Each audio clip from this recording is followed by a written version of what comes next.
Chess is mainly divided into three parts: opening, middle game, and end games. And here we are going to discuss about the end games. We do agree that end games are little bit boring but yet very theoretical. If you can do it, then you can win it, or you can make it draw. So you must have a very good understanding on the end games to win the matches. In this case, it's a Philidor defense. So if you are playing as a black pieces, the rook to a6 is a draw. Rook to a6 is a draw, and if you're playing for white, then that would be the third rank. But the question is, now white have two options. Why it's draw? The white have two options. One is he can move its rook or he can move its pawn. Let's go with the first rook. White rook goes to the b8 and try to give the check, but we don't need to worry. King again go to the g7, rook to b7, king to g8, rook to b8. It's a draw, okay? And if any case, if king goes to g7 and pawn to f6, it's a blunder. Black rook can simply capture the pawn. So this technique will not work, okay? Now let's go for the f6 option. If pawn goes to the f6 and try to make a shield for king so that he can push with the king, then rook to a1. King goes to the g6, rook to the g1, king to f5, rook to f1, still continuously giving check, and white king have no shield that white king can hide from the check. So you can continuously giving the check. Okay, and if any chance king is moving away from the pawn, which white king will not do, but if he do it, we can simply capture the pawn.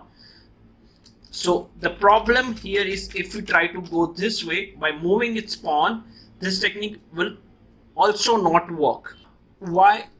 The question is, why always Philidor? Why it can be like rook be on the last rank and still we manages to win? But if pawn is in the C, D, E or F square, if you remain in the last line or the back rank, there would be win for the white. Let's see. Black will remain in the last rank. And a random move by rook to c8, pawn to f6, rook to e8. Doesn't matter. Black is simply moving its rook in the last rank. King to g6, rook to c8. Now from here, white gives a check to the black king. Black king goes to the h8. Now h7 is a check. Rook to g8 and pawn to f7 is one more check. King to f8, rook to h8, and now it's win, right? King to e7 and white can capture the simply rook. Now as we discuss, the pawn is on the g file, okay? So now if black try to remain in this back rank or the last rank, that will work. That will not win for the white. Let's see. Black have a random move to d8, pawn to g6, black rook is moving here and there, e8, kings goes to the h6, rook to b8. Now g7, it's a check.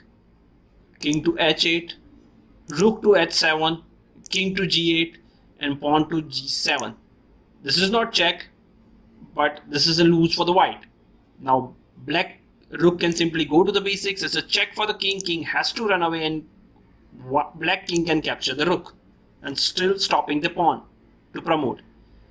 So there is no way white can manage to win, even if the black remain in the last rank.